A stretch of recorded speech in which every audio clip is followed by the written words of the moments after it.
এখানে আমি তোমাদের কি বলতেছি, এখানে আমি রেস্টোরিং ফোর্স নিয়ে কথাবার্তা বলতেছি কিন্তু, ঠিক আছে? অর্থাৎ স্প্রিংয়ের যে বলটা সেটা নিয়ে কথা বলতেছি। আমি যে বলটা প্রয়োগ করছি সেটা ভুলে যাও আপাতত। এখানে বল বলতে আমি রেস্টোরিং ফোর্স বা স্প্রিংয়ের বলটার কথা বলতেছি, ঠিক আছে? অন্য কিছু বলতেছি না, আমার বলটা ভেবে দাও। তাহলে তুমি চিন্তা করো, এই স্প্রিংয়ের সরণ কোন দিকে করছে? উপরের দিকে। ত্বরণ কোন দিকে করছে? সরি, ত্বরণ বলতেছি, সরণ কোন দিকে করতেছে? উপরের দিকে, তাই না? আর রেস্টোরিং ফোর্স কোন দিকে কাজ করতেছে? নিচের দিকে। অর্থাৎ এফ আর কি কাজ করতেছে? নিচের দিকে কাজ করতেছে, ঠিক আছে? আর এফ আর মানে ফোর্স ইকুয়াল টু আমরা কি জানি স্যার? এখানে লিখে দিই, এখানে লিখলাম এফ আর।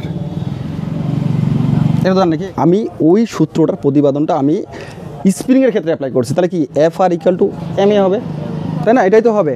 আচ্ছা, এখন খেয়াল করো, তাহলে এফ আরের দিক যেদিকে হবে, খেয়াল করবে ভালো করে, এফ আরের দিক যেদিকে হবে এম এর দিক তো সেদিকেই হবে, হবে না? আবার আমরা দেখো ওই যে 5 নম্বর বৈশিষ্ট্যের মধ্যে বলছে কি, ত্বরণের দিক কোন দিকে হবে সবসময়? এই ত্বরণের দিকটা সাম্য অবস্থার দিকে। অবশ্যই। তাহলে কি ত্বরণের দিক কোন দিক হবে? সাম্য অবস্থার দিকে, সবসময় সাম্য অবস্থার দিকে না? তাহলে এই স্প্রিংয়ের দিকটা কোন হবে? ত্বরণের দিকে কোন সাম্য অবস্থার দিকে। তাহলে মানে কি অবশ্যই উপরের দিকে হবে না? আর সরণটা কোন দিকে হয়েছে? দেখো, তোমাকে আমি এতক্ষণ বললাম ত্বরণ সরণের সমানুপাতিক বলছি, কিন্তু বিপরীতমুখী বলি নাই। তাহলে কি হবে? ত্বরণ সরণের তো সমানুপাতিক, ঠিক আছে, এবং বিপরীতমুখী। অর্থাৎ আমি যেটা লিখলাম যে ত্বরণ, ঠিক আছে, ত্বরণ সমানুপাতিক কি বলছি? সরণ বলছি না? এটা বৈশিষ্ট্য কয় নাম্বার বৈশিষ্ট্য বলছি? 4 নম্বর বৈশিষ্ট্য। কিন্তু আমি এখানে দেখলাম যে প্র্যাকটিক্যালি আমি দেখলাম কি এটা হবে আবার সবসময় কি বিপরীতমুখী। মানে ত্বরণ যেদিকে হবে সরণ তার বিপরীত পাশে হবে, সরণ যেদিকে হবে ত্বরণ তার বিপরীত পাশে হবে। হয়েছে কি না দেখো? সরণ হয়েছে এদিকে, তাহলে ত্বরণের দিক কোন দিকে? এদিকে। সরণ হয়েছে কোন দিকে? এদিকে।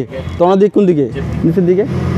তাহলে ত্বরণ সরণের সমানুপাতিক, ঠিক আছে, কিন্তু কি বিপরীতমুখী, ঠিক আছে? তাহলে ওখানে যে বৈশিষ্ট্য লিখে দিয়েছিলাম ওখানে জাস্ট লিখে নাও এখন বিপরীতমুখী। 4 নম্বর যে বৈশিষ্ট্য ছিল স্যার ওখানে লিখে নাও এবং বিপরীতমুখী। তখন আমি বলিনি, কারণ হলো এটা দেখাই দিলাম, নাহলে তো আবার মনে রাখবে না, ঠিক আছে? বুঝতে পারছি? ত্বরণ সরণের সমানুপাতিক এবং বিপরীতমুখী, এই যে মাইনাসটা দিয়ে আমি বুঝাইছি এটা বিপরীতমুখী। ওকে, এখন দেখো তাহলে ত্বরণকে আমরা কী দ্বারা প্রকাশ করি? এ দ্বারা প্রকাশ করি নাকি? সমানুপাতিক মাইনাস এক্স দ্বারা প্রকাশ করলাম, এটাই তো নাকি? আর তো কোনো কিছু না। আচ্ছা, এখন খেয়াল করো, তাহলে ত্বরণ সরণের সমানুপাতিক, আবার এই ত্বরণ কি রেস্টোরিং ফোর্সের কি সমানুপাতিক না ব্যস্তানুপাতিক? সমানুপাতিক, তাই না? তাহলে খেয়াল করবো, তাহলে এইখান থেকে আমি লিখতে পারি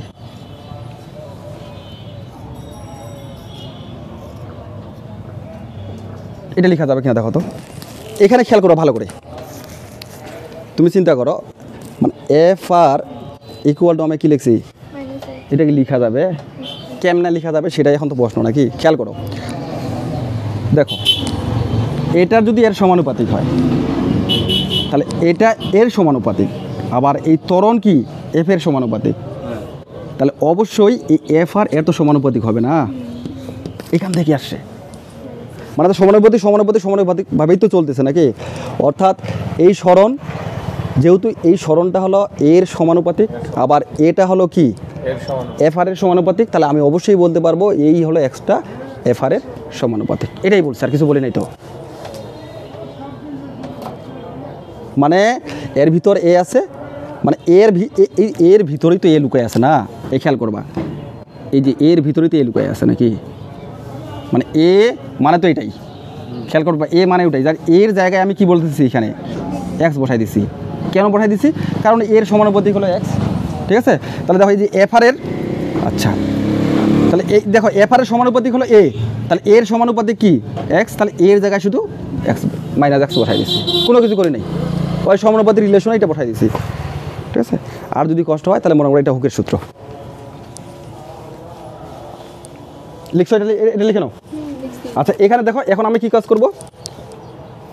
এই হলো কথা, আমি যদি এখানে এখন এটাকে একটু ব্রড করি স্যার, ঠিক আছে? তাহলে এফ আর এই সমানুপাতিক চিহ্ন উঠাই দিব, তাহলে আমাকে কি একটা ধ্রুবক নিয়ে আসতে হবে, তাই না? হ্যাঁ, কে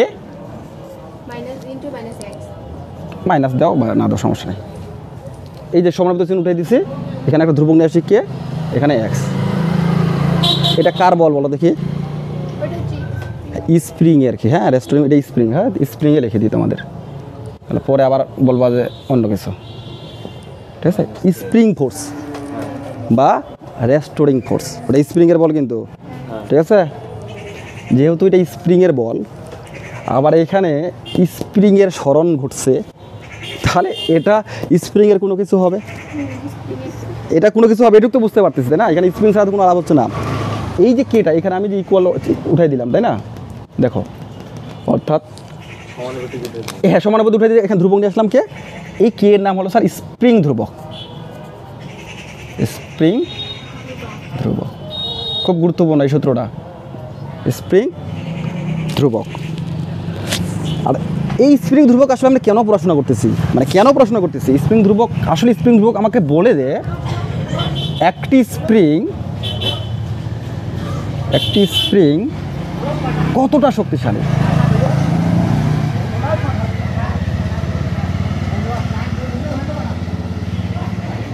একটা স্প্রিং কতটা শক্তিশালী, ঠিক আছে, কতটা শক্তিশালী, তাহলে কে বোঝাচ্ছে কি একটা স্প্রিং কতটা শক্তিশালী, এখানে কে থেকে আমরা বুঝবো। তাহলে সম্পূর্ণ স্প্রিংয়ের আলাপ চলতেছে তো না, অর্থাৎ এটার কথাবার্তা চলতেছে। তুলে নাও। হ্যাঁ হ্যাঁ প্রশ্ন করো। যে আমরা যে স্প্রিংটা টানলাম না, আর ওইখানে যে সংকুচিত করলেন, এখানে কি দুইটার ক্ষেত্রে কি আলাদা আলাদা স্প্রিং ধ্রুবক হবে? না না না না, একটাই স্প্রিং। তুমি যে ওই স্প্রিংটা নিয়ে যতক্ষণ কাজ করবা ততক্ষণ একটা স্প্রিং, ওই কে একই, মানে এই স্প্রিংটাই তো আমি এখানে টানছি, ওই স্প্রিংটা তো আমি এখানে কাজ করছি তাই না, কে এর মানে কই, যতক্ষণ স্প্রিংটা পরিবর্তন করবো না তখন কে এর মানটা পরিবর্তন হবে না। বুঝতে পারছো? তাহলে স্প্রিং আমরা কী করবো, কে দ্বারা আমরা বুঝবো একটা স্প্রিং কতটা শক্তিশালী, জাস্ট এইটা মনে রাখবা, রেজিস্টার চিহ্ন এখানে মারো, পরে আবার মনে রাখবা না। ঠিক আছে, আচ্ছা সরলদোলক নিয়ে একটা পরে কথাবার্তা বলতেছি স্যার, হ্যাঁ আগে স্প্রিংটা নিয়ে কথাবার্তা বলি।